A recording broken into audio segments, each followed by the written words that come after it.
broadcasting live 4 days a week worldwide from the sunny beaches of Southern California. This is ExtremeHealthRadio.com. Hi, this is Bruce Lipton. I'm on Extreme Health Radio with Justin and Kay, and I just want to say that I so appreciate this opportunity because we have a wonderful show ahead of us.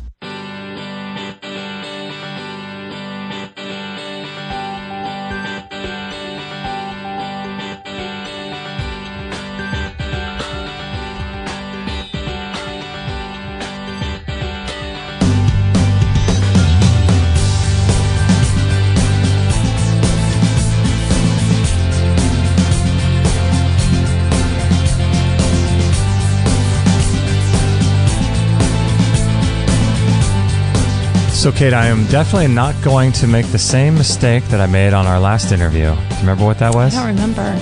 We hadn't done an interview in so long because we normally do them 4 times a week. Right. And we hadn't done one in so long, I accidentally didn't press the record button. Oh, that's right, for the first, 3 or 4 minutes? Yeah, I was able to splice it together, but fortunately I saved it. But so now we're recording and we're good to go. Okay. At least it wasn't like the time that you muted me halfway through the last Sometimes I do that in real life. I know. You just hit the mute button.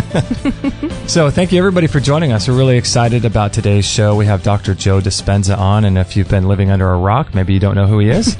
But Dr. Joe Dispenza is an amazing guy. We'll introduce him in just a minute, and we're really excited to have him on.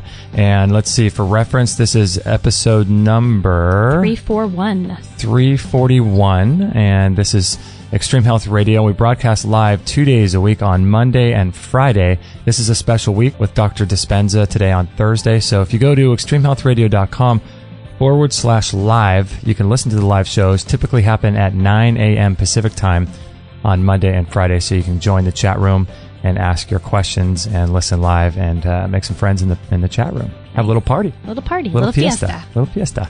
So for reference, today is Thursday, November 13th, 2014.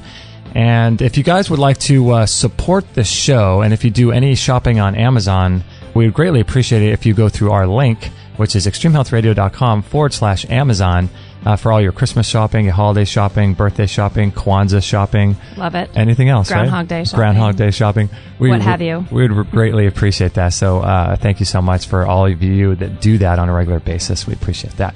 And today we have Dr. Joe Dispenza, and I originally was made familiar with his work from Dr. Richard Massey, our good friend in Texas, and he mentioned his book back a long time ago, Breaking the Habit of Being Yourself, but he's also the author of his newest book, which is You Are the Placebo, Making Your Mind Matter. And he's an expert on change. He's an expert on how the brain functions and the wiring of the brain and why we do the things that we do and why we get stuck in these patterns. And he understands human potential in the mind. He's a neuroscientist, chiropractor, lecturer, and he's also the author of another book called Evolve Your Brain, The Science of Changing Your Mind.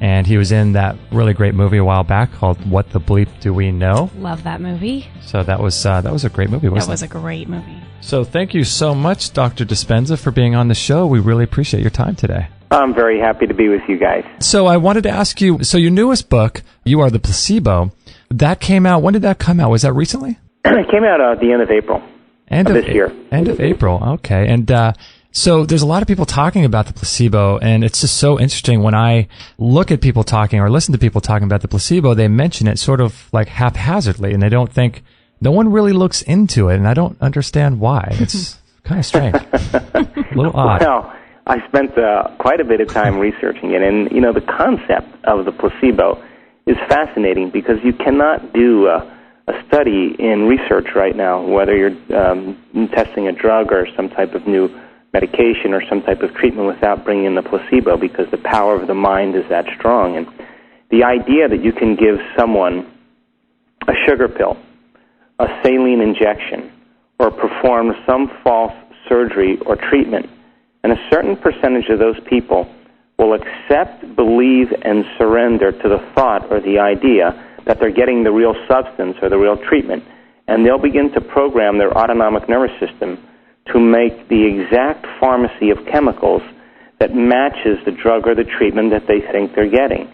In other words, the quality and the ability for us to innately heal is within us. And if you look at as an example, a study for depression using antidepressants, 3 out of 4 of those people that get a placebo will respond as well as the person getting the real drug. So 75% of the people are making their own natural antidepressants in their brain, which begins to change their biology. And so I thought, well, if I understood the science and the research behind how the placebo works, can you actually teach it?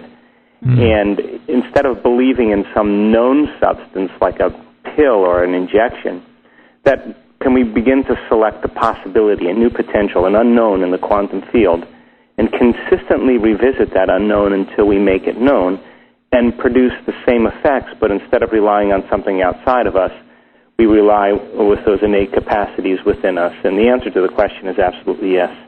That's fascinating. So when people are taking a placebo effect, sometimes it even works. I mean, you've talked about this, where people actually know they're taking a placebo and it still works. But if people are taking a placebo effect and you're saying that they are producing some of the same chemicals in their body that will allow them to heal, are they producing the same amount that would allow them to heal that a traditional drug would, or are they producing a lesser amount and somehow the body's still able to use that? The answer is yes and yes. In certain cases, for example, if you look at one great study where the scientists were testing the effects of a placebo on Parkinson's patients.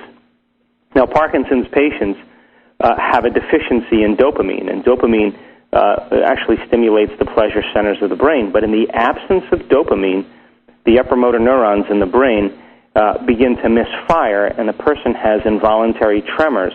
In other words, they have pill rolling or problems walking or problems reaching for things, intention tremors. And try as they may with their conscious mind to control it, for the most part, their body is doing what it does. Mm-hmm. So they took a group of people and they gave them a saline injection, but told them that it was a really powerful new treatment for Parkinson's patients. And the end result was that half of the patients had a significant change in their tremors. In other words, most of their tremors went away. And so when they measured the amount of dopamine that was being produced in the brain, these subjects were producing 200 times the amount of dopamine in their brain. Now, that exceeds the normal limit, but there are varying degrees depending on the person's suggestibility, depending on the person's ability to think by thought alone that they're getting the real treatment. So we could say that the range is very, very, it's a spectrum. It's vast. That's interesting. So I'm curious when this study first came on the scene. I'm sure you probably cover it in your book, which I have yet to read, and I'm super excited about. But who first kind of studied the placebo and found that it was even a valid study? I guess. If you think about it, the placebo has been used for thousands of years. Whether you're reading biblical studies or you're reading ancient scriptures, or you're even studying folklore and some of the even traditional, non-traditional healing that took place in Europe back in the 1300s and 1400s. But in the United States, there was a surgeon, a military surgeon, named Beecher. And on the battlefield, he realized that he ran out of the morphine-type substances that he used when he performed certain surgeries and performed certain treatments to injured soldiers. And so, in desperation, he realized that he was out of the morphine. So he just put salt and water and told the soldiers that it was a very powerful analgesic. And he was amazed at the results that he got. And every time he ran out of morphine, he would use the placebo. And he began to study the effects of the mind-body connection. And because of Beecher, that's what created what's called double-blind studies and triple-blind studies, where the doctors and the patients don't even know who's getting what, because it's an important element in seeing how much the mind produces a similar result as the drug. So fascinating. Wow. Kate and I were watching something on Gaiam, and you have quite a few shows with Lisa Garr there on Gaiam, and but we were watching one recently about John of God. You remember that, Kate? Oh, yeah. The healer How down. Can you not forget? I know. The healer down in Brazil, for those that don't know. And he's doing surgeries just like you're talking about. I'm not sure if they call them psychic surgeries but he's operating on people's eyes and everything. Cutting them open right before with no anesthesia. It's quite amazing. Well, yeah, when you start talking about setting up the environmental conditions, I mean, there's certain things where someone like John of God, who's using a certain skill set that's outside of convention, when you're bringing in energy and when you're bringing in frequency or you're bringing in high levels of intention or what we would call the spiritual realm, it's going to challenge conventional beliefs. But yet, anything that you consider miraculous, a miracle, is something that happens outside of convention, whether it's social convention, scientific convention, religious convention, something that happens outside of our current beliefs. And so there are certain environmental cues, though, that enhance a person's suggestibility. For example, the enthusiasm or the mystique of the administrator that's performing, whether he or she is a trained health practitioner or a spiritual healer, there's certain elements or triggers or symbols, that we could call them symbols, that begin to create an association for the person that sets up the conditions internally for them to get the best results possible. So in other words, the external cues in the environment tend to produce substantial internal biological and chemical and physiological changes within them. So when you combine the skill set, a great skill set, along with the right environmental conditions, and you have a really good past history of producing some really amazing changes, those are all the right ingredients to continue to create a massive change in healing. And people who arrive there are in a certain level of expectation. And one of the three ingredients that allows the placebo to work so well is the idea of expectation. If you give someone a pill and you tell them it's going to heal them of their condition, that pill is a symbol or an association that represents some new future reality, some new potential. And that potential exists in the quantum field. Now, if that person begins to become inspired or enthusiastic, or they start to feel gratitude, they feel an elevated emotion. When you combine a clear intention with an elevated emotion, you move into a new state of being. Thoughts are the language of the brain, and feelings are the language of the body, and how you think and how you feel creates a state of being. So, as you begin to expect the outcome, your body, as the unconscious mind, begins to prepare itself for the event ahead of the actual event. In other words, in anticipation of the event occurring, your brain and body make the exact chemicals so that your body already begins to believe it's in the experience. Now, expectation is a very strong element, because the more a person expects an outcome, and they really are genuine in the process, and they're traveling all the way from Australia, or they're traveling all the way from Singapore, or traveling all the way from South Africa to Brazil, and then taking another plane and taking another plane. All of those elements in expectation for the event to produce a result adds as an ingredient for us to begin to accept the effects of a healing. Now, the antithesis of that also works too. In other words, cancer patients that are told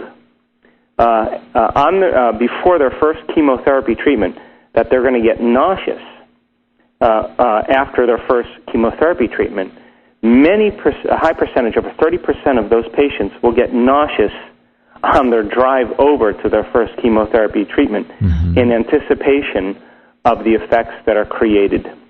Isn't that just by thought alone? That is amazing. That is just amazing. It's interesting, too, because you talked about the placebo and the nocebo, but we were just introduced to this story a couple weeks ago with that Brittany Maynard, I think, and she was diagnosed with, I think, some kind of brain tumor. Terminal brain tumor. 29 years old, up in Oregon, and I watched the video with her, and it was really interesting because the doctors had given her 6 months to live, which I find to be very just strange how they can do that. But they gave her 6 months to live, and then she said in her video that she feels herself getting weaker and weaker and sicker every day. And I just thought, wow, that's such an incredible, and I thought, wow, that's a timely thing to be having Dr. Dispenza on right around after that. But I'm sure you were following that story too as well, right?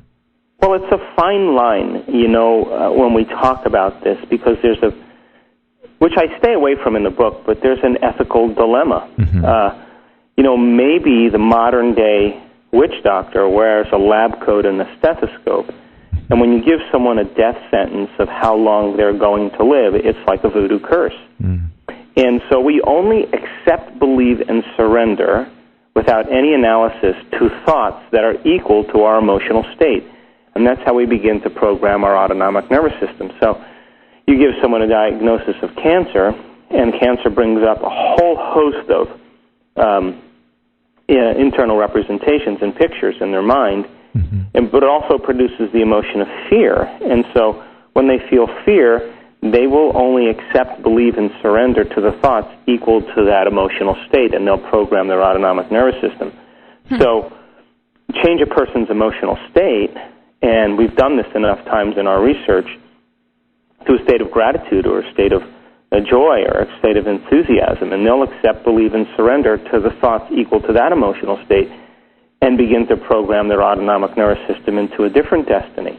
Now, I start off the book talking about a man who was diagnosed with esophageal cancer, and he went through all the tests and procedures, and then they found that the cancer had spread to his liver. The doctor gave him just a few months to live and told him there was nothing that he could do. And so he said, look, the only thing I want to do is I want to live past Christmas so that I can have my last holiday season with my family. Long story short, a week after Christmas, New Year's Day, the man dies. When they did the autopsy on him, they found out that they had a false positive test for liver cancer, and he didn't have any liver cancer, at least not enough to kill him. And the idea was that he died by thought alone. Unbelievable. When did that story take place? When was that? I think that was in the 40s. No, it was in the 50s, I'm sorry. Isn't that wild? My goodness. That is unbelievable. So this guy, how long did he go believing he had the cancer then? How long was the time was that? I think it was about a 4-month period of time, yeah. 4-month period of time. And so when you're talking about changing your emotional state, and I'm just thinking as you're talking that it really is more about emotions than it is about affirmations, because you have to tie those thoughts and beliefs and affirmative statements that you're saying to yourself, you have to tie those to your emotional state. Otherwise, what are they, just empty words, or do they work at all even if you don't tie them? This is why, there's this idea. Well, first of all, we know this to be the truth because we've measured over 1,000 brains now during the meditative process. And we know, without a doubt, that your suggestibility, which is your ability to accept, believe, and surrender to a thought without any analysis, is, as your suggestibility goes up, your analytical facilities go down. As your analytical facilities go down, your suggestibility tends to go up. And so a person who has a good amount of suggestibility, they have very little analytical mind. A person who has a big analytical mind isn't very responsive to certain thoughts, because what separates the conscious mind from the subconscious mind is the analytical mind. So in the case of affirmations, if a person then is saying, I am wealthy, I am abundant, I am healthy, I am whole, but they feel like they're poor because their bank account has no money in it, or they've been programming themselves for the last 20 years to believe that they're in lack, then if thoughts are the language of the brain and feelings are the language of the body, and how you think and how you feel creates a state of being, then those affirmations will bounce off because the person's mind is doing one thing and their body is doing something else. So when you change a person's emotional state now, and they begin to feel abundant, and they bring up that emotion, and they really, really emotionally embrace it, they're teaching their body emotionally what their future could feel like. And the body, is the unconscious mind, does not know the difference between an actual experience that creates an emotion and an emotion that you begin to create by thought alone. So once the person's emotional state changes, now they begin to accept those thoughts equal to their emotional state, and that's moving into a new state of being. Wow, that's really interesting. We're going to take a little bit of a break right now, but when we come back, I'm really interested in pursuing this a little bit further, because How do we go about changing our emotional state is what everyone will want to know. Everyone wants to know that, yeah. And this is the subject matter of his entire book. So I would recommend getting The Placebo Effect to everybody and learning more about this. But I'm also thinking You about... Are the Placebo. That's right. You Are the Placebo. And I'm also thinking about when people do things like fire walking and things, they're getting ramped up into an emotional state before they step out onto those coals. And so there has to be this kind of emotional factor there. So if you guys are interested, go over to Dr. Dispenza's website. It's drdjoedispenza.com, and you can check that out. And also you can follow him on Facebook. He's got all kinds of really great stuff on there. And I posted it in the chat room right now for everybody if you're interested. So Nice. Check it out. Okay, we're going to be right back with Dr. Joe right after this break. I wanted to tell you about this really powerful and unique product called the Q Laser. Did you know there's over 2,500 peer-reviewed clinical research studies showing the benefits of low-level laser therapy on the body? We had Dr. Larry Lytle on episode 165 talking all about it. Dr. Lytle, what is the Q Laser? The Q Laser is a light-delivering device, handheld, rechargeable, that is for lay people and professionals that works at the cell level of the body to restore energy. Since the body is all composed of cells and the cells are composed of atoms, it's good for any and everything in the body. It is especially beneficial for injuries. It will reduce swelling and inflammation before your eyes. Literally, you can have a sprained ankle and apply the laser, and within 30 minutes you can see that the swelling in the ankle has been reduced. Since all disease is inflammatory, you can assume that the same process is working if you have some type of intestinal problem. We have pictures of using a heat instrument to diagnose the intestinal inflammation. We can show that intestinal inflammation is pretty much gone within 3 minutes using the Q1000 laser. It's the number one tool in your medicine cabinet. I have a saying, never leave home without your laser. I have had 3 serious burns, and each time I had my laser with me, I applied the laser immediately after I had the burn. I never even blistered. Kate and I don't want to be without ours. We've worked out a special deal with Dr. Lytle for all of our listeners. If you'd like to learn more about how the Q Laser can dramatically improve your health, go to extremehealthradio.com/laser. So a few years ago when I was working for this company, it was a really small company, and I had been wanting a Vitamix blender for years and years and years, but they're so expensive and I just hadn't saved the money at that time to get one. And so as a Christmas bonus, they knew that I loved the Vitamix, so they got me a Vitamix, the 5000 blender. And that thing is so incredible. It was right at the beginning of my raw food journey, and I was using it about 3 times a day, really. Today, I still use it about twice a day to make blended smoothies and things like that. But the Vitamix blender is really, really great. And if you go to extremehealthradio.com/Vitamix, that will redirect you over to there, and then you'll be able to purchase that, and we'll get a commission for your order. And you'll also get free shipping, too, so that'll be great for you if you're interested in saving about $25 on the shipping. And with the Vitamix, you can make sauces and dips and bread. You could make ice cream with it. I've done a lot of ice cream. You can just make the most incredible things. And it's my favorite because it's got a tamper on it. And you can put ice and frozen berries and avocado and some honey and things like that, and with no water at all, and you have that tamper, and you can make the most amazing ice creams with it. So the Vitamix is my favorite blender of choice, and if you're in the market to buy one, I would greatly encourage you to do so if you have the money for it. And if you do it through us, through extremehealthradio.com/Vitamix, I'll get a little commission for it, and you'll get free shipping. So it works out for you and for us too. So if you're in the market, please do it through us. That'd be really cool. And you're going to love this thing when you get it. You're going to fall in love with it. You'll never go back to a regular blender again. So check that out, extremehealthradio.com/Vitamix, and I hope you enjoy it. 100% listener supported. Extreme Health Radio. Opening minds and transforming lives worldwide. Don't forget to join our thriving community for health tips, inspiration, and show updates at extremehealthradio.com/Facebook.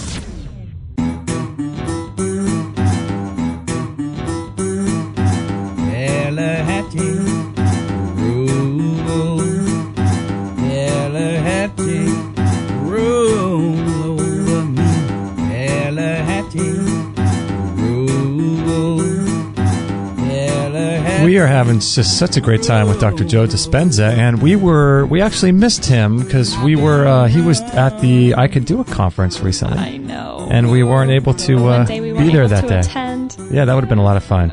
But he travels all around and gives speaking engagements and lectures and does all kinds of really great interviews and writes books. Just an amazing guy. drjoedispenza.com is his website, and you can follow him on Facebook. And if you guys would like to follow us on Facebook, we would appreciate that, and you will be able to keep up to date with all of our shows that we do and past show archives, all kinds of great inspiration on our Facebook page as well.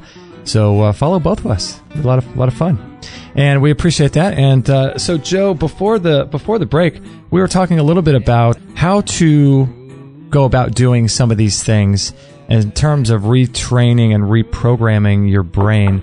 Does it vary with the condition that you have, or does it vary with each type of person as to how much time they need to spend retraining their brain? Well, there's a lot of questions there. I'll see if I can break this down. Well, let's first start off by talking about the anatomy of a belief, because I think when people understand really how beliefs are formed, then they can understand how they can change them. So most of our beliefs come from our past experiences. Now, experiences tend to etch patterns of neurons into specific networks. So you have an experience, and when you're in the midst of an experience, all of your five senses plug you into the external environment. And as you're gathering all this vital sensory data, as that information reaches your brain, jungles of neurons organize themselves into patterns. And the moment they string into place, the brain makes a chemical, and that chemical is called a feeling or an emotion. Mm-hmm. So when we have experiences, the experience organizes networks into patterns in the brain, and then it produces chemicals that begin to signal the body. And when the body is receiving that chemical information from the environment, that's when it begins to signal new genes in new ways, or at least signal certain genes in certain ways. So then we tend to think and feel biologically within our past experiences in the brain and the body. And if you take a series of thoughts that are connected to a series of feelings, a thought and a feeling, a thought and a feeling, a thought and a feeling, that's called an attitude. And if how you think and how you feel creates a state of being, then attitudes are shortened states of being. You could have a good attitude in the morning and a bad attitude in the afternoon. Now, if you take an attitude, an attitude, and an attitude, and you begin to chunk attitudes together, you begin to form a belief. And beliefs are just thoughts you keep thinking over and over again until you hardwire them in your brain. Now, since all beliefs are created from past experiences, the very boundaries of our beliefs are how we feel. And when our beliefs are challenged, it typically doesn't feel right. So if how you think and how you feel creates a state of being, the redundancy of thinking and feeling and thinking for years on end conditions the body to subconsciously or unconsciously become the mind. In other words, your body all of a sudden memorizes a certain state that knows as well as your conscious mind. So then, if beliefs are extended states of being, and thinking and feeling begins to program subconscious patterns, then most beliefs are subconscious states of being. In other words, we have beliefs about spirituality, about money, about relationships, about love, that really may not even be true, but they're based on our past experiences, and we tend to stay stuck in those patterns. So if you string beliefs together, a series of beliefs together, you begin to form what's called perceptions.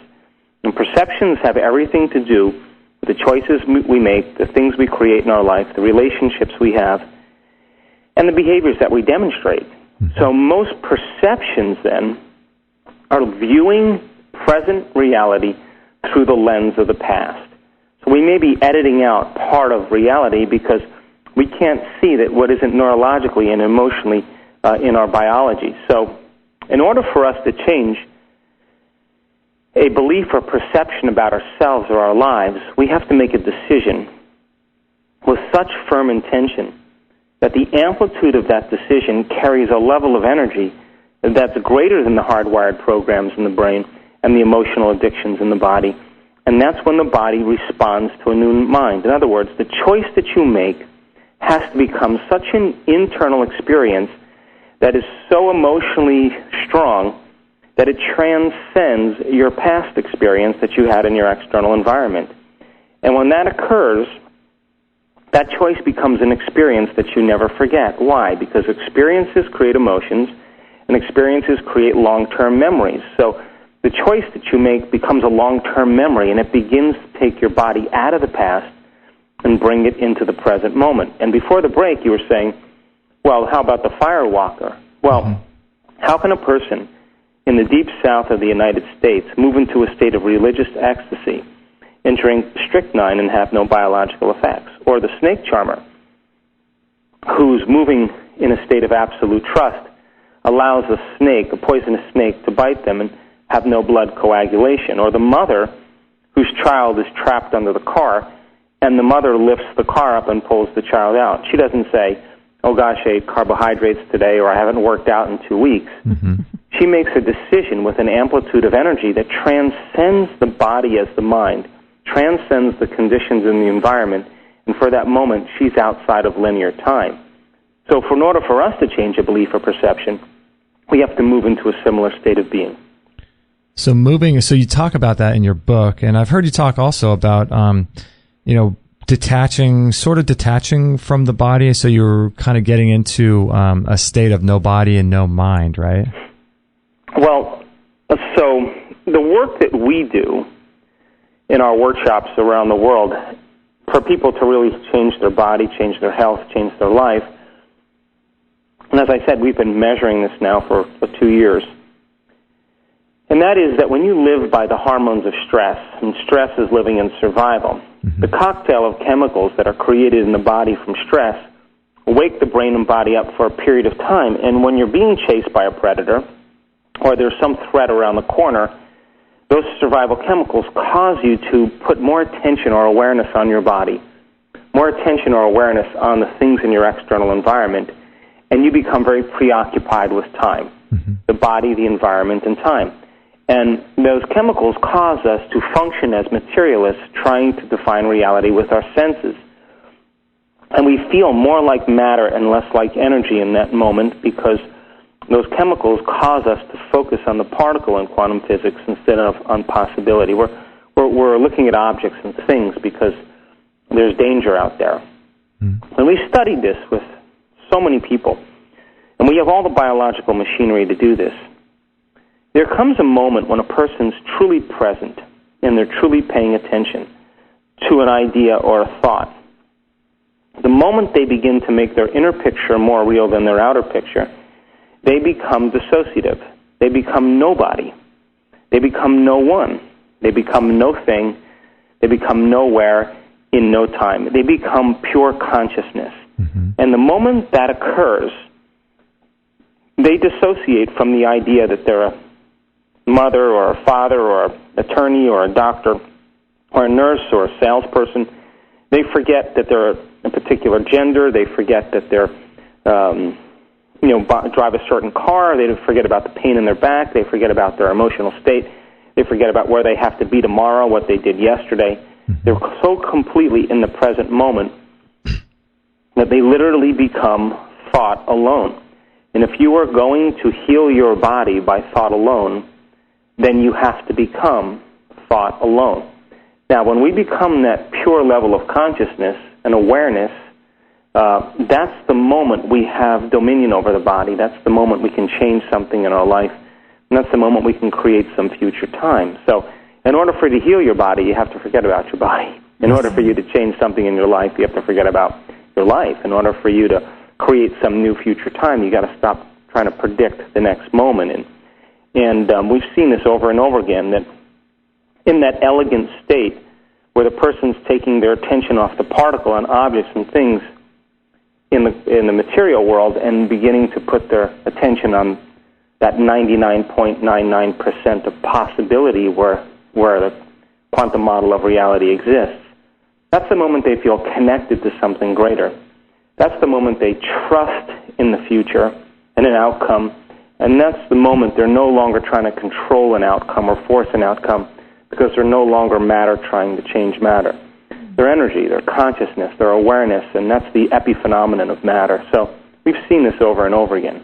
It's so fascinating. In your studies, I'm so curious, have you seen someone enter that state of not being in their body or pure consciousness and actually received a healing? I don't know how you measure that in like a one-time thing, or is this something that people train their brain and their body and their state to be able to go into so much so that they do it on a regular basis where the actual physical healing? We've seen both, healing? actually. Huh. You know, we've seen both. We've seen, for example, it's a little bit. So the person, Kate, gets to the point where they're no body, no one, no thing, nowhere, and no time. The moment they do that, the identity, the personality is out of the way. Mm-hmm. That's the moment we start to see a very high level of coherence in the brain. Now, coherence is orderliness. It's like a group of people playing the drums all at the same time really well. There's rhythm. That's what neurons love. Neurons love coherence. When you're living by the hormones of stress, different compartments of the brain don't really communicate well with each other, and if you were to measure those brainwave patterns, you would see an incoherent brainwave pattern. And when your brain's incoherent, you can bet that you're incoherent. So when we start to see a person move into those states, we start to measure that level of coherence. An amazing thing happens. It's like a symphony in the brain. The front of the brain starts talking to the back of the brain. The right side of the brain starts talking to the left side of the brain.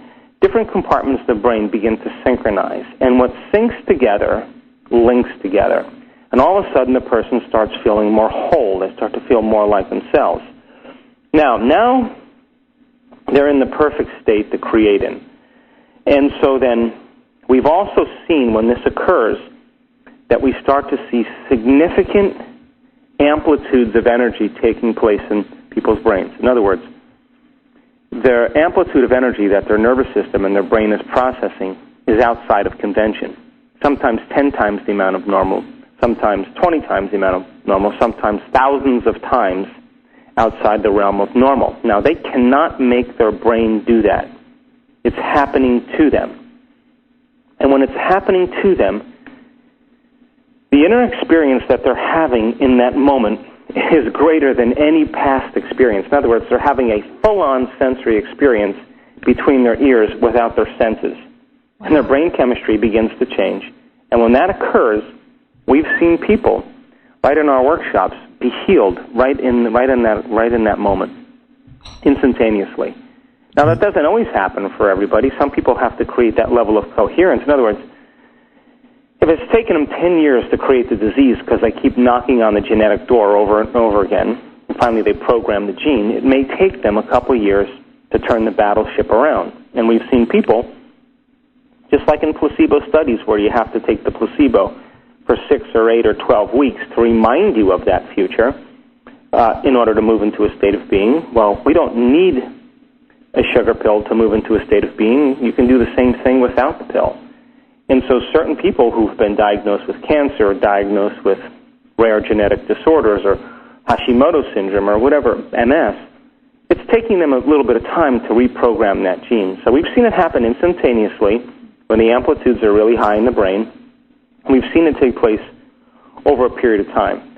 And because the condition was more chronic and it took a longer time for it to manifest, it took a little time for them to turn it around. So I like the idea that it happens both ways because I'm not interested in telling people that it's a one-time deal, that they have to get beyond themselves in order for the event to occur. Fascinating stuff. We're going to take a little bit of a break right now, but before the break, I wanted to ask you, we've been using something very, very helpful to us lately. I'm curious if you've heard of it, called the sensory deprivation chamber. Have you heard of those? Oh, certainly. I used to spend a lot of time in deprivation tanks. We had a feeling you might. Yeah, we had a feeling that you would know, and we'll talk about those after, at the very end of the show. But they've been helping a lot because they take away all 5 of your senses. It's a pretty fascinating thing. But we're going to take a little bit of a break right now, I can say that. And this is episode 341 with Dr. Joe Dispenza, and his website, again, is drjoedispenza.com if you want to go check that out and follow what he's got going on there. And we're going to be right back right after this break. The history of heat therapy dates back over 2,400 years, and it was Hippocrates who said, "Give me the power to produce fever, and I will cure all disease." This FDA-approved medical device called the Biomat is a mat that you can lay on, read on, sleep on, do yoga on, sit on, and it can be used on office chairs, massage tables, and the like to help the body heal itself. It's inlaid with 30 pounds of healing crystals using amethyst and a rare black tourmaline, producing negative ions in a healing electrical field. These healing crystals help to restore cellular health by replacing electrons to the atoms, as well as penetrating deep into the body by 4 to 6 inches. What can the biomat do for you? It'll improve your skin, burns as many calories as if you went jogging for 30 minutes. It improves the immune system by up to 40% or more, reduces stress and fatigue, removes toxins, lowers cholesterol, relieves pain, revitalizes cellular metabolism. It improves cell channels to deliver nutrients and oxygen to every one of your cells. It activates over 3,000 enzymes. And even a Harvard medical study showed cancer cells die at over 42 degrees Celsius. It reduces stress hormones by up to 78%. It allows your body to produce heat shock proteins, which increases endorphins, NK cells, T cells, and lymphocytes. It's very, very low EMF, and it's got a 17-layer technology. Dr. Mark Serkis is the director of the International Medical Veritas Association. Explain to us more about these biomats. These biomats are these far infrared mattresses. You lay on them, or you sleep on them, or both. You do very heavy treatments during the day, and at night you sleep at just a nice comfortable temperature. These biomats are like these love machines, comfort machines, and healing machines, because what they do is they just radiate out light, far infrared light, and you can radiate yourself all night long while you're sleeping when you're not doing anything else. And what happens is this light penetrates the body and turns to heat. And the first thing that happens when you bring your core body temperature up 1 degree is your immune system strength increases by 40-50%. They feel when you lay down on them, you guys know, you have one. So it's like the feeling is so good. It's like being in the cuddling with a lover, your wife or husband. It's just warmth and comfort. How are you using biomats for patients in your clinics?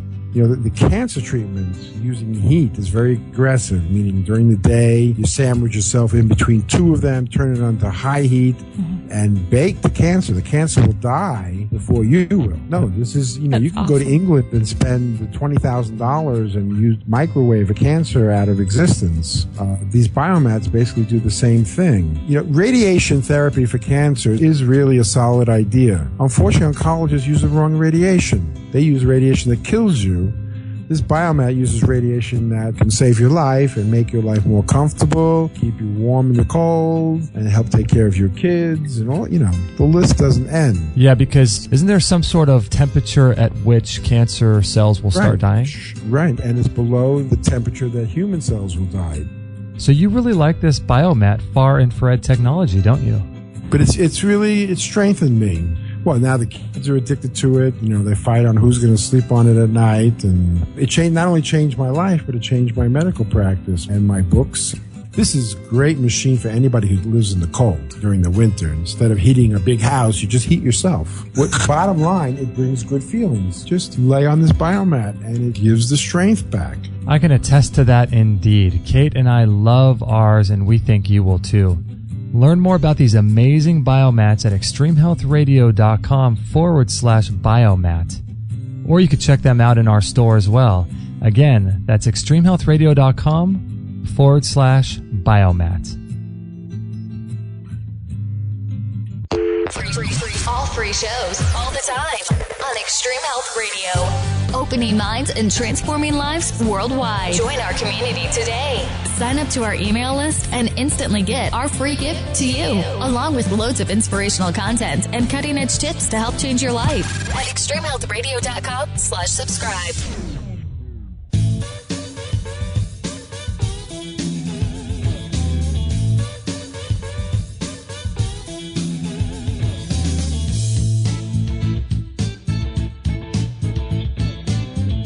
So what do you think, Katie? You interested? You fascinated like I am? Yeah, it blows my mind. And I have to learn how to get out of my mind. I know, right? How are you going to do that? My mind's processing. This is very, very, very interesting to me. Yeah, it's really, really fascinating. I've heard a lot of Dr. Dispenza's talks, and I feel like it's so cool to be sitting here talking to him about this in real time.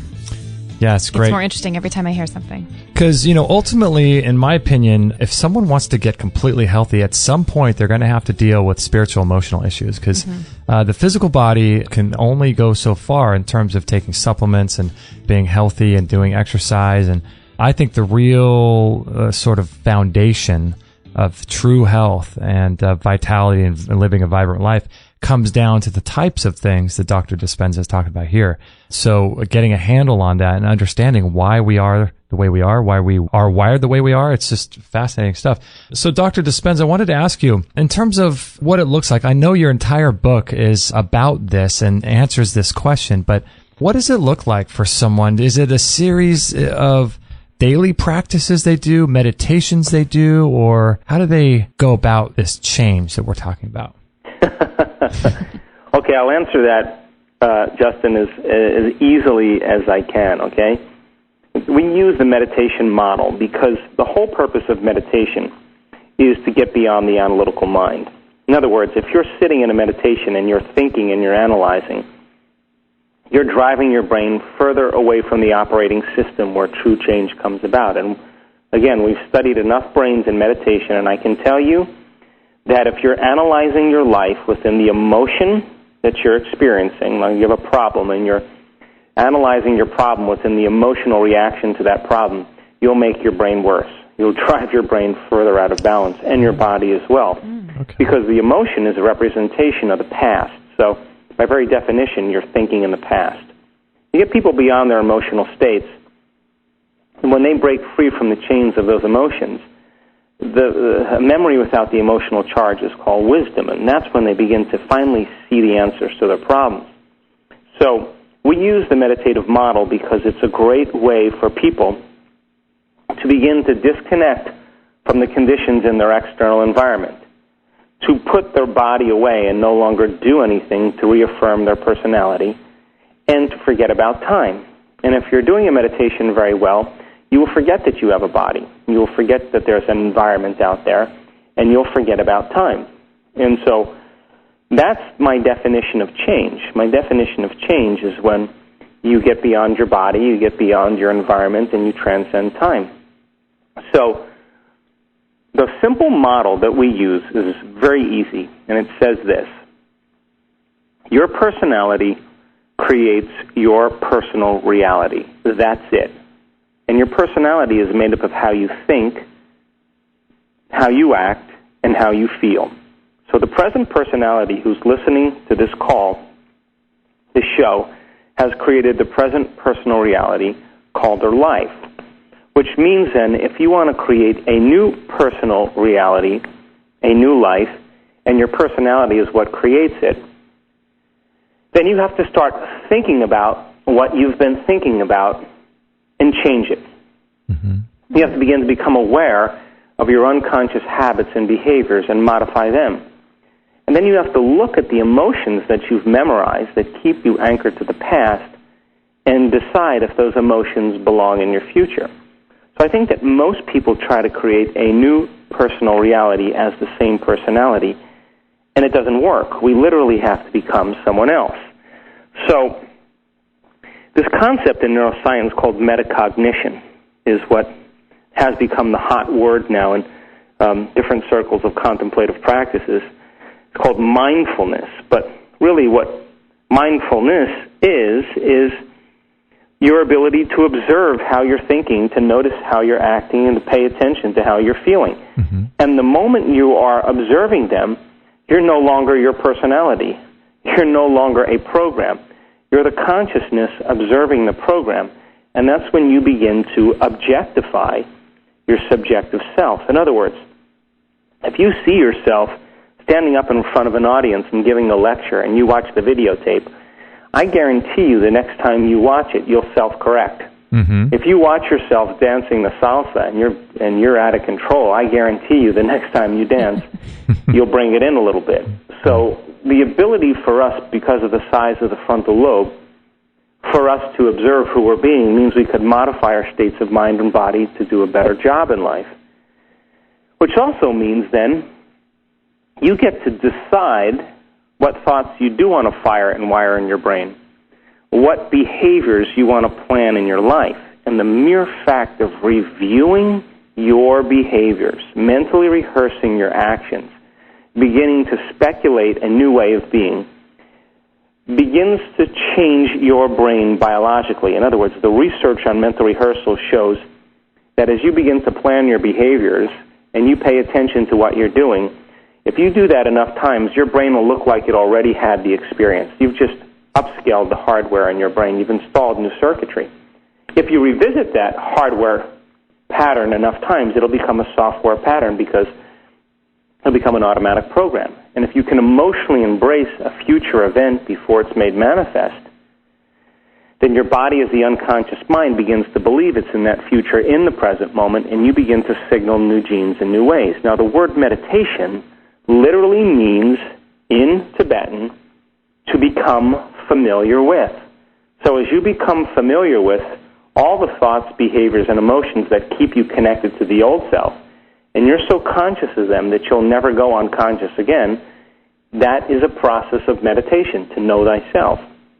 And if you keep reviewing a future experience and who you want to be, and you begin to plan your behaviors and what choices you're going to make and what thoughts you do want to accept, believe, and surrender, and you begin to teach your body emotionally what that future is going to feel like, and you do that enough times, your biology will begin to change. Nerve cells that fire together wire together. It'll begin to become familiar to you. And if you can cultivate that emotional state up every day and you keep practicing it, it'll begin to become familiar to you. So the process of change that we use is unlearning and relearning, breaking the habit of the old self, reinventing a new self.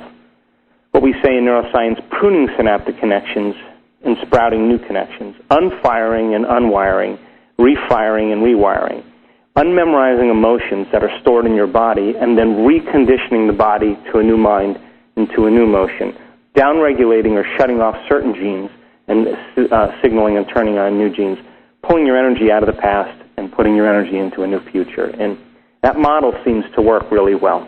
It's fascinating because it also does tie into the work of Dr. Bruce Lipton of epigenetics and all that. And so it sounds like you are, when you're doing this, you're almost like reaching into the future that's filled with many different possibilities of where your life can go and what kind of person you're going to be, and reaching down off the shelf and grabbing and making a particular future something that you actually want, instead of just sort of letting life take you by its whims and things like that.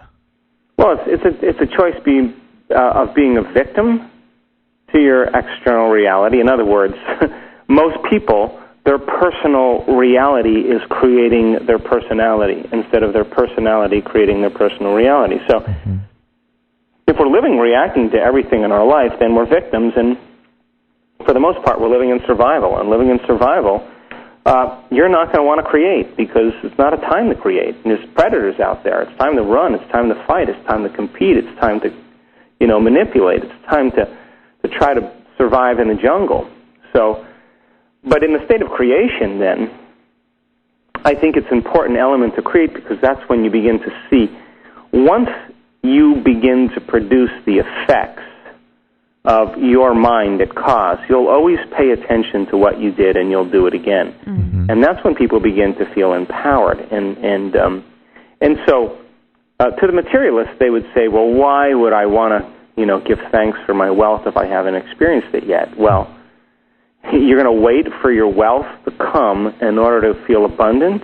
That's the old Newtonian model of reality, of cause and effect. Mm-hmm. Waiting for something outside of you to change how you feel inside of you. And then when you feel differently inside of you and you pay attention to whoever or whatever caused it, that's cause and effect. But the quantum model of reality is about causing an effect.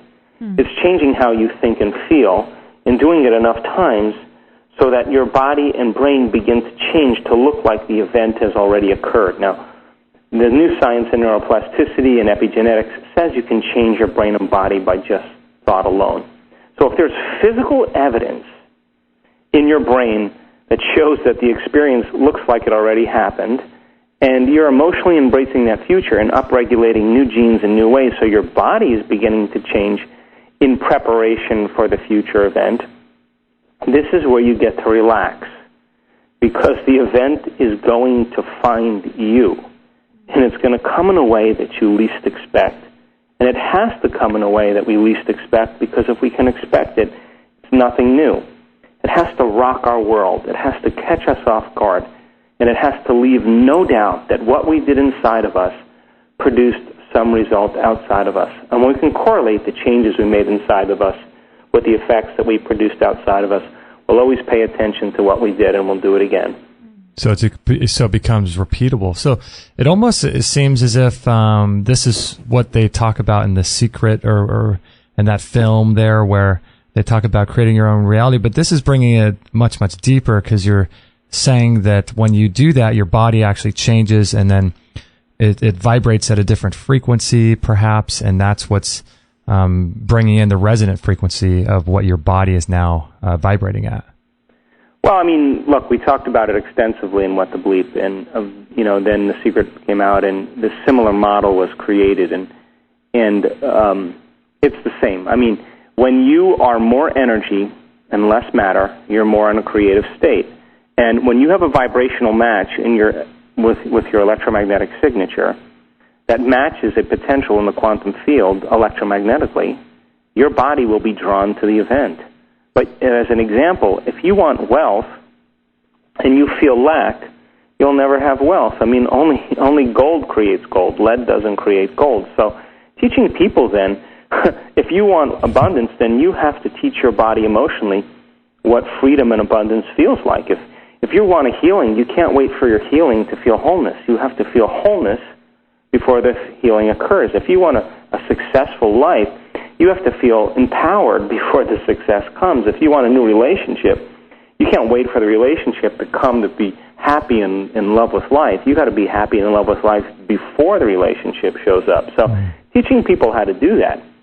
And I use science as the contemporary language of mysticism. I think science really unifies community, and I think that when you start talking about tradition or culture or religion, you divide an audience, but science unifies. So I use science as the language of mysticism, and I really think that this is a time in history where people just don't want to know. They want to know how. Mm-hmm. And that's why when we do our workshops, you're going to come and you're going to work, and you're going to get beyond yourself, because after 1,000 brain scans, I can tell you that you and I are at our best when we get beyond ourselves. That's so amazing. It sounds like a lot of work, but it sounds like the most rewarding thing you could ever do. It does. It does. So, Dr. Dispenza, in wrapping up, do you do these workshops around the country, and you travel around and do these? Oh, yeah. We do quite a bit. We're just in a lot of major cities. I'll be leaving for Kuwait next week, and then I'll be doing one in Munich, and then one in Lisbon, and then one in Costa Rica. We do them quite a bit in the United States. We're done with our U.S.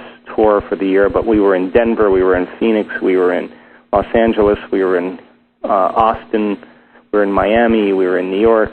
We've been we've been all over. Yeah. That is so cool. And are you working on any new books, any new material, or anything coming out soon? Well, I just finished Placebo, and but because we've gotten so many abnormal, common people doing the uncommon scans and information, I'm tempted to write another book. I just had dinner with the director, CEO of Hay House, and he was asking me, "You got another book in you? Is there another one in there?" And I started thinking about all the abnormal stuff that really is super cool. So I may sit down in a few months and gather some thoughts here. That's so cool. And I appreciate your work, because I love the fact that you bring the science to everything. I don't know why. Maybe I have a very analytical mind, but I love all of that and how you bring that to the table too. I think that's just awesome. Thank you. Well, thank you, Joe, for being on the show. We really appreciate your time and your energy and sharing your work with our audience. I'm sure they already know who you are, but we appreciate it so much. Thank you, guys. You guys are great. Thank you. Well, hold on the line really quickly, Joe, but we are going to close out our live show. We thank everybody for being on the live show. We will be back tomorrow at 11 a.m. with our chiropractor, Dr. John Bergman. He'll be in the studio. He'll be in the studio, so make sure to join us on there at extremehealthradio.com/live at 11 a.m. Pacific and time. jump in the chat room to ask all your questions, because there's always a lot for Mr. Bergman. It's going to be a great show. So I want to thank all of you guys for being on this particular call. This is episode 341, and we will catch you on the next episode. All right, guys, have a wonderful day. Okay, you too. Okay. Bye-bye. Okay, bye-bye. Bye-bye. All right, well, that was quite a show with Dr. Joe Dispenza, wasn't it, Kate?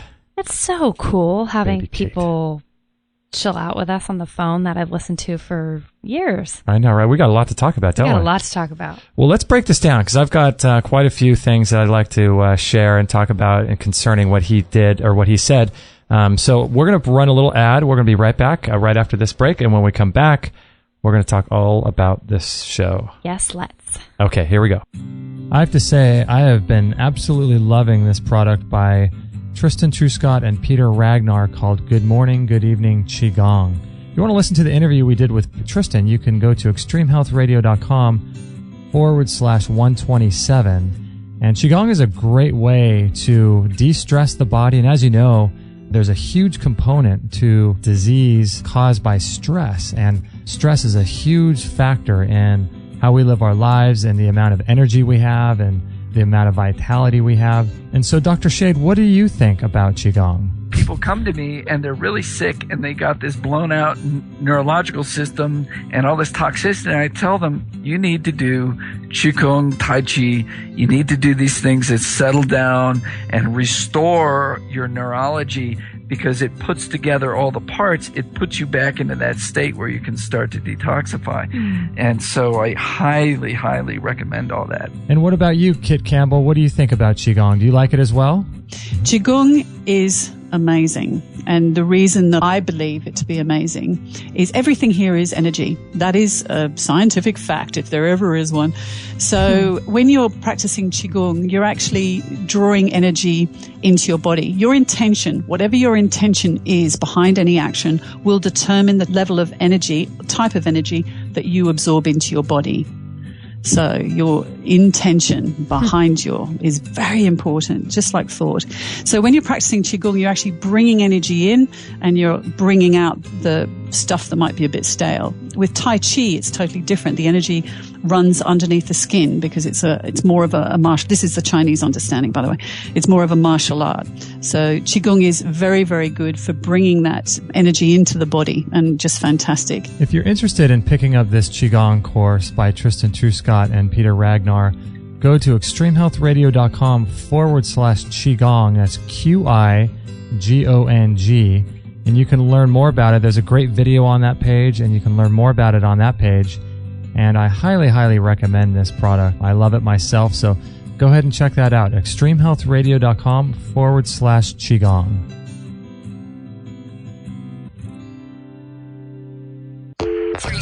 All free shows, all the time, on Extreme Health Radio. Opening minds and transforming lives worldwide. Join our community today. Sign up to our email list and instantly get our free gift to you, along with loads of inspirational content and cutting-edge tips to help change your life at extremehealthradio.com/subscribe.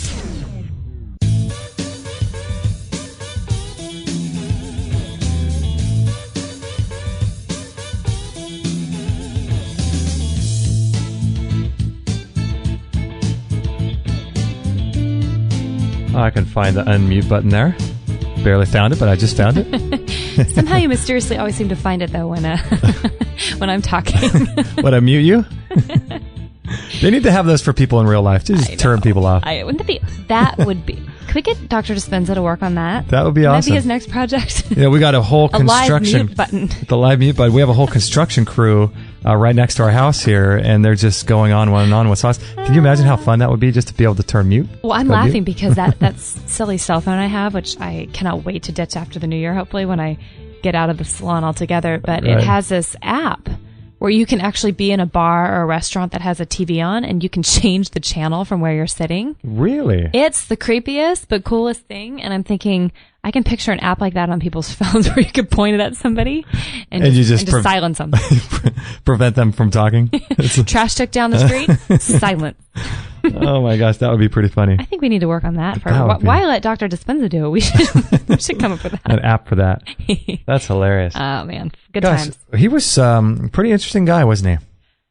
Dr. Joe Dispenza. Mm-hmm. Yeah. I wonder if you know what, I wanted to ask him, but I know A, we were short on time, and B, it's just too big of a question, but I wonder if he lives from that place of acting as if, like if he's more in that brain place, you mean all the time? The non-existent brain or the higher consciousness. Uh-huh. I mean, I know you have to live life and be a human and go to the grocery store and sit in traffic, and you are going to react at some point, but I wonder if like 90% knowing what he knows, 90% of his day now is in and out of his head. You know what I mean? If he lives in a place where he's constantly in his head, you mean like judging things and reacting? In his head, but out of his head. Like so in his head that he's in that place, where he can train. I'm sure he can. I mean, obviously, he teaches the workshops for people to be able to get to that place. So yeah, I'm just curious if he can live from that place of higher consciousness throughout the day. Well, I'm sure more than most. I'm sure he does a pretty good job. I mean, we're all human, and I'm sure he reacts to things in poor ways, and just like the rest of us. But I'm sure he does. It seems like he would do a pretty good job of it, considering this is his work. But I don't know. Sometimes you have people that don't practice what they preach too. But I don't know if he would be one of them. He doesn't seem like it. Yeah. Do you know what I've heard so many of his interviews over the last year and a half probably, but I don't remember if he's ever talked about what got him into this. Like, why was he so fascinated in the way that the brain works? Yeah, I'm curious his background. I don't know. I'm very curious too. I wanted to ask him, but I wanted to also just keep it as empowering and as much of the meat of his work as possible, because I knew that he only had an hour, like he had to finish right at the top of the hour, so we wanted to make sure that he got out. But right. I'm with you. I'm curious how people get into this type of work, and yeah, I was really, really interested in that. His story. You think if you had struggled with sort of mental diseases, whether it be anxiety, depression, suicidal tendencies, or even something like schizophrenia, I mean, you think that if you had a family history of it, or if you saw yourself slowly slipping into that place, you'd be fascinated by the brain and how to trick it and how to make it work for you and with you, not against you. Right. But maybe some people just have this overwhelming desire to scientifically prove things. I don't know. Yeah, you know what? Like I told him at the end of the show, I was really I like how he brings the science to it, because I mean, he's essentially what he's trying to do is marry this whole hippie woo-woo kind of out there kind of new agey vibe, with the Western science analytical mind.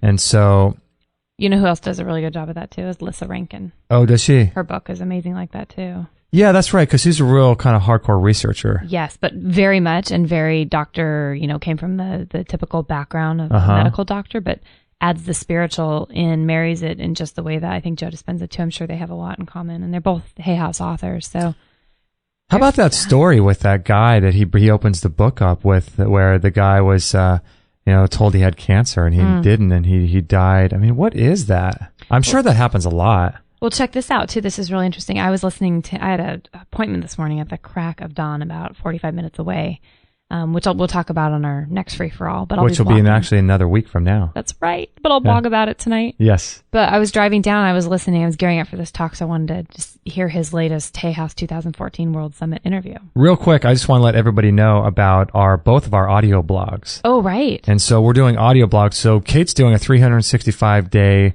feel-good project where she's on a mission to feel better, which is what we're all trying to do. But we're turning our articles into audio blogs. So we're actually reading and talking about them. So there's a link on the right-hand side of our site that says listen to our audio blog. So I just want to let people know about that. Great. So anyway, I didn't. Yeah, no, it was interesting because you mentioned about the guy with the example that Dr. Dispenza gave this morning at the beginning of his book about the guy who died, didn't even have the liver cancer. But he was giving an example, too, on this last Hay House Summit that he was participatory in. Look at you. Is that a word? Participating. That he was Participating. A participant in. He was a participant. There you go. Man, I just lost my brain needs to be rewired. But he was telling the story of this guy who was dealing with depression, I believe, and some things like that, and had been taking a placebo study, like a triple blind, I believe he said. Oh, yeah, study. I remember that. and had a fight with his girlfriend. Do you remember this? Yeah, well, had a fight with his girlfriend and thought, I'm going to take the whole bunch of those pills to overcome this this horrible feeling I'm having of this anxiety and depression over this situation. So he's trying to kill himself, right? I don't know. I don't think he was. I think he was trying to honestly take as many so he could numb the pain and feel like it was helping him get out of that space in his head that was just a miserable place. So it was a triple blind, meaning he didn't know he had a placebo, right? Right. He didn't know he had it. The doctors didn't know he had it and all this stuff. So he takes all these things and then he immediately starts freaking out and feeling like he's going into all these overdose symptoms, right? Right. So he goes to the hospital and they basically come back and run every test in the book, it sounded like, and say, you are on a placebo. And they have to tell him, like, there wasn't anything in all those pills you just took. It's a placebo. And immediately his just the calmness overcame him and he went right back into that state of like, what felt like a heart attack and he thought he was going into the state of his whole body shutting down. Immediately it flipped the switch and brought him back into the complete relaxation of not having an overdose. Isn't that strange? So, my gosh. I'm sure, I can't wait to read his book because I'm sure it's so full of story after research after study. There is something really fascinating going on, isn't it? What is, it's so, like I said in the beginning of the show, it's just, to me, it blows my mind that the average person out there knows what the placebo is. They've heard about it. And so do doctors. Everybody knows what a placebo is, but yet nobody really talks about it. No one thinks it's strange. And so I'm so glad that a guy like Dr. Dispenza comes along, says, hey, you know what? I'm going to take this one little subject that no one really wants to talk about, and I'm just going to pick this apart, and I'm going to do all the research and figure out what the heck is going on with this placebo thing and write an entire book on it. And then talk about how we're able to change the course and direction of our life based on how you believe and perceive and how you feel about the world, which is completely strange. But yeah, I'm so glad there's people out there like him doing this kind of work. Aren't you? Yeah, because it's so strange. I wonder if women or men are more likely to. Men have the very analytical brains for the most part, and you think that you guys would want to attend a workshop, but then when you hear him talking today, it's just as emotional and spiritual as anything else. It goes hand in hand. So you think all these women would. I'm sure men and women alike are just like flocking to him, and it's clear he's going all over the world and teaching people this. So I'm just curious if there tends to be more of a men versus women. Yeah, I would imagine women would be inherently drawn to his work, and I think that he sort of wins over men in the sense that he's bringing the science, because I know that's what interests me. It's funny. I'm very analytical and I don't like to believe the woo-woo stuff, but I find myself believing it. But sometimes I don't like to believe it just because I want more science. I want to look at like what's really happening. Is this really fixing anything or whatever? And so when, during the show, a lot of people talk about that Dr. Masaru Emoto. Do you know about him? I do. Yeah, the messages in water. Well, he recently passed away. Did you know that? No. Yeah, he was. Is he quite old? Yeah, he was, and he was in, I think, Japan. But he recently passed away. But he did apparently some work that shows that we're able to change the crystalline structure of water through our thoughts. And a lot of people say that that was kind of like fabricated, and some people say that wasn't true. But it's interesting though, because if it were true that we could do that, how much easier would it be to rewire and change our own biology? Because if you're doing it with a cup of water, you're doing it with an object that's across from you, that's supposedly separate from you. But if you take, for example, that his work is true, Dr. Emoto, then it seems like it would be much easier to do the types of things that Dr. Dispenza is talking about, because this is actually your own body here. Mm-hmm. So I get that, yeah. But how does one go about changing and not reacting to things? And I think that's part of his work, is like when you have someone that just all they do is they push your buttons. There's people like that. Well, I need as much help as anyone out there, because I have not even come close to mastering how you don't react doing that. Because it's funny, like he said, if you react, you're not in a creative place. You're not in a place of creation, because you're reacting whatever vibration that the other person is putting towards you. You're reacting what they put out based on your personality. So if they're putting out anger, then you're going to react that anger instead of respond to it, you know, which is different. But I don't know. So much here, isn't there? There's so much here. Yeah. All I know is that when I kind of acted as if I think I was doing this, like he was talking about the people who travel to go see John of God, there's just something so powerful in the expectation of what they're doing that alone might be the placebo working. Yeah. And I had that happen with our trip to see our dentist, Dr. Stuart Nunley, when we went to Texas last spring. Oh, yeah. And tell people who haven't heard that. Yeah, it's just the short version is that I'd been having, you know, some kind of mystery symptoms and things like that for a long time, and a lot of seemingly unrelated things really keeping me down health-wise, and digestion and things. But I also had these growths on my hands, on my knuckles and things. Very strange. And anyway, I'd been to regular dermatologists and conventional people, and no one knew what they were. No one knew how to treat them. The freezing and burning, they just came right back. So it had been like 6 years that they were just slowly, looks like blisters all over my hands. And they really, I don't know if you guys have ever had, I don't think these things were warts, but if you ever had warts, it's kind of similar where you look at them and you don't want to like put your hand in front of someone else or sign a receipt. They're embarrassing. They mentally screw with you. Yeah, they really do. They really do. They make you feel like you're like this, not gross person, but you're just not whole and there's something wrong with you and you don't, it's just kind of like, ooh. So every time I'd look at these, I had 6 years of just really being bummed out about that. So what happened is before I got on the plane to go get my root canal tooth removed surgically from Dr. Nunley in Texas, I had prayed the night before that God would give me what I needed to get through the airplane ride because my pancreas and liver areas had been hurting so badly, and just get me through that flight because I didn't want to be mid-flight and have a problem up there with like an attack of some sort. And by the way, for those that don't know, you have real bad, or you used to have real bad, I should say your body used to have really bad reactions when you didn't sleep. You wake up and have that weird kind of stomach from not sleeping, and you traveling. You put that on top of, being tired and on a plane. And nerves because I don't like to fly. Yep. Haven't liked to fly in the past, I should say. Yeah. So what happened? Yeah. So I woke up that morning, and for the first time in probably 18 months to 2 years, I didn't have any pain in my body at all. It was, on that flight? Oh, well, I thought it happened through the flight.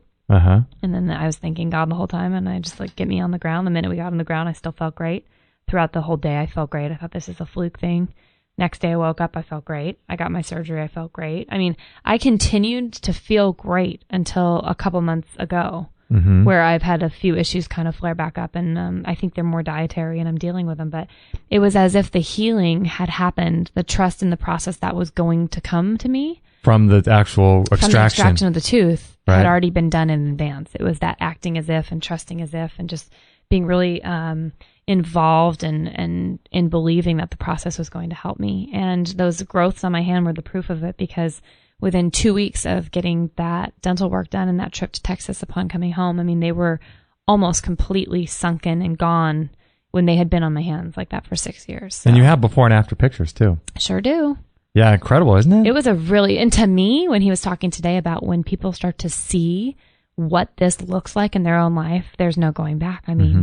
Once you see the power, I'll blog actually about tonight with my blood work that came back this week. And when you see that your body can heal itself, I think that's what we are all looking for. We're all looking for our own proof in the pudding. We're all looking to be that proof, and it's out there if you're patient enough, if you have enough kindness toward yourself, if you're willing to do the work. It is hard ass work. It is. Yeah, it's hard. It's really, really hard work. It is.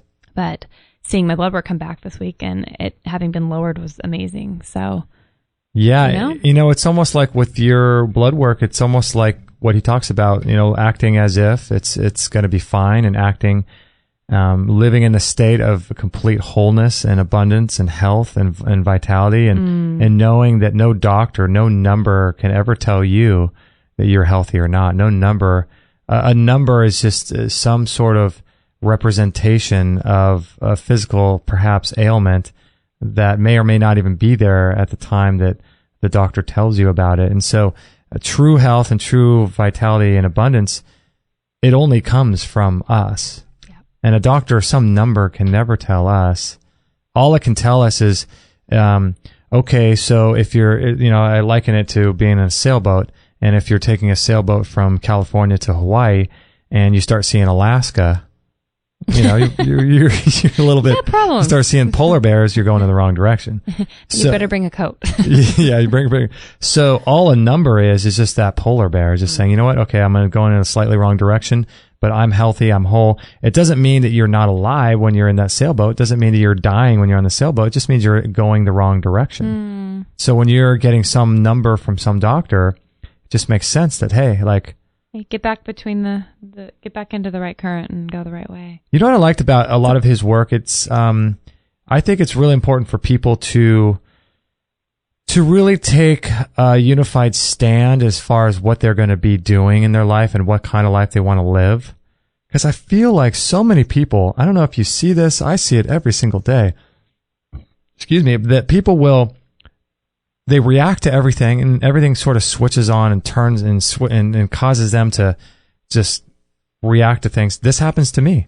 And instead of making a choice and making a defined, clear choice about this is who I am, this is where I'm going to go, and doing things every single day that get you to that purpose, it's like, living the future reality now, but you're doing it in baby steps. So you already feel like what it's going to be like to live, to get there. Mm-hmm. But you're not just being tossed around and back and forth by drama and people's reactions and TV and Ebola and fear and scare and vaccinations and all this stuff.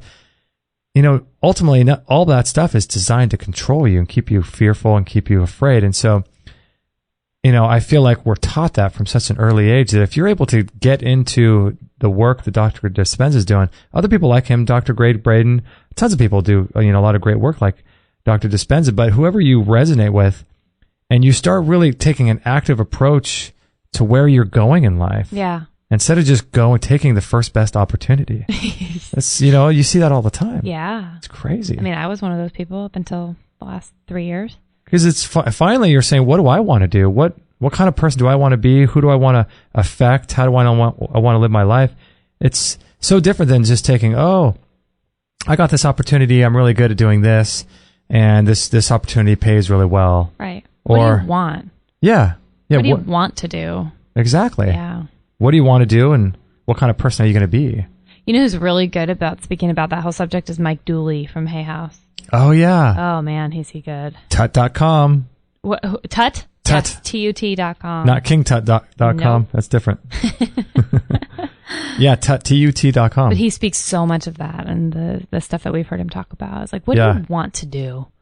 Don't waste all your time like doing the stuff that you think you should be or that you've done. Or what other people say you should do. I know. Or that what you're good at. Or what you're good at. I'm so sick of hearing that personally with the hairstyling thing. Every time I've actually tried to quit 4 times in the past where I've told the actual owner of the salon, like, I'm just done, Really? Yeah, I've actually tried to quit. It's kind of like that funny Friends episode when Chandler tries to quit the gym and they won't let him. And I remember that. Everyone's response has been to me, but you're so good at it. I'm like, oh, and it flips a switch. And I'm like, yep, they're right. This is what I have to do. I'm good at it. I make money doing this because I'm good at it.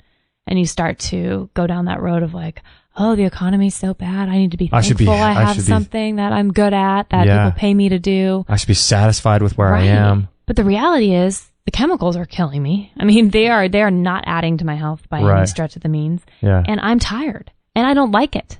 Yeah. And I don't enjoy my interaction with those people anymore. It's been 15 years and that's not what I want to do anymore. Yeah, it's not. And it's scary as all get out. I mean, it's scary to have to make a choice to change something. And but that goes back to what Joe Dispenza was saying today. I mean, when you have a belief system set in place and you have something that comes in that changes that or questions it and you start to feel uncomfortable, it's so easy to want to stay in that place because it's scary and you feel like you're not doing something right. It's the responsible thing. Yeah, I know. It's so different than what you're used to, what you've been brought up with. Whole paradigm shift. A whole paradigm shift. It goes probably against what your parents and family and friends think about what it means to be responsible and all that. And so doing something that you want to do. I mean, we only have one life, on earth here right now. So, why are we going to waste time doing things that we don't want to do, doing crappy jobs we don't want to, don't resonate with or don't serve us or that make us sick,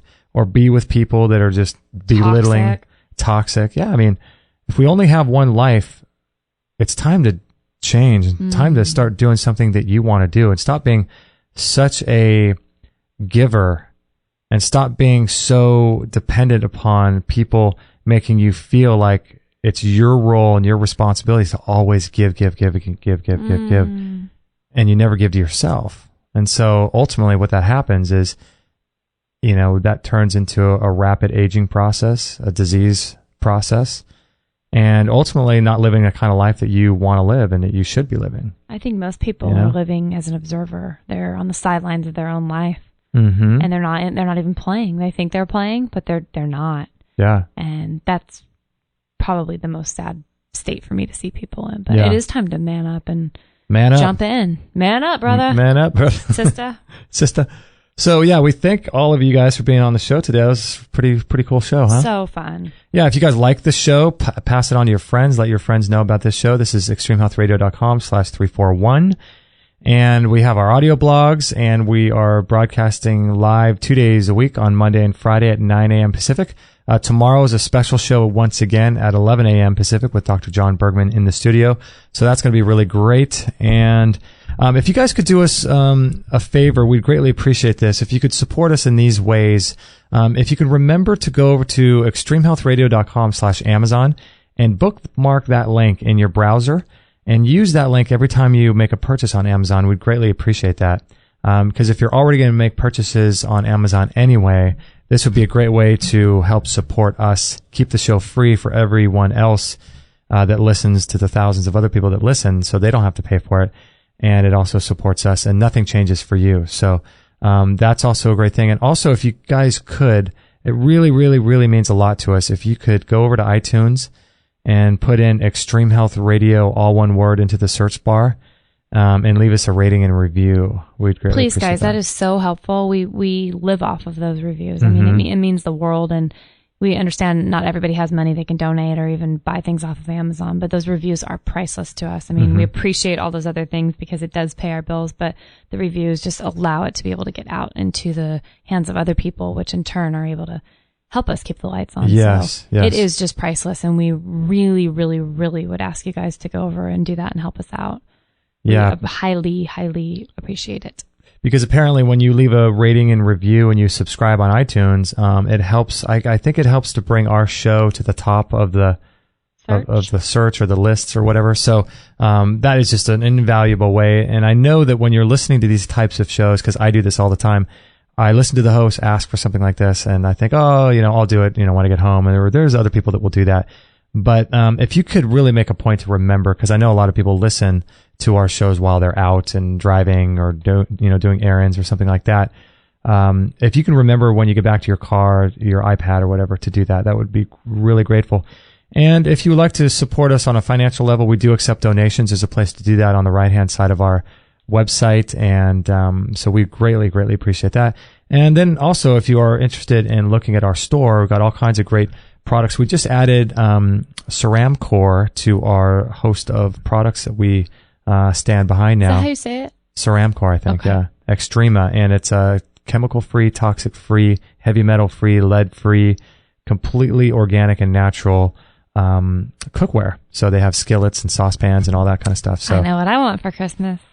I know. So if you go over to our store, you can check those out along with a bunch of other different things that we talked about on today's show, like the Qigong course and all that. So we appreciate all that so much, and we appreciate you for listening. And if you want to do those two free things, share us on or leave us a review on iTunes, and then share us on Facebook too. Be greatly appreciated. That's about it, right? So fun. Yep, that's it. All right, that's a wrap. That is a wrap. That's a wrap. All right, everybody, thank you so much for listening. And we will catch you guys and gals on the next episode. Hey, everybody, this is Josie, Justin's mum. Don't tell him, but I know he would absolutely be really happy if you would sign up to his free weekly newsletter. And don't forget to share this with all your friends. This is the buzzing bumblebee signing off. So good.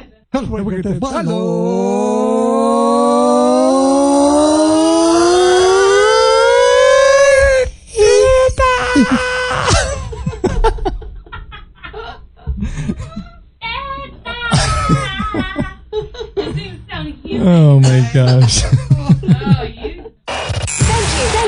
Thank you for listening to this episode. It's time to go for now, but our mission does not end with this show. Justin and Kate will be back with another interview packed full of ideas, discoveries, and unique ways to regain your health. Head on over to extremehealthradio.com/subscribe and instantly download our free gift too that contains cutting-edge strategies to start making healthy lifestyle changes today. No material on this blog is intended to suggest that you should not seek professional medical care. Always work with qualified medical professionals, even if you educate yourself in the field of live food, nutrition, and alternative medicine. I'm not a doctor, nor am I offering readers medical advice of any kind. None of the information offered here should be interpreted as a diagnosis of any disease, nor an attempt to treat or prevent any disease or condition. While information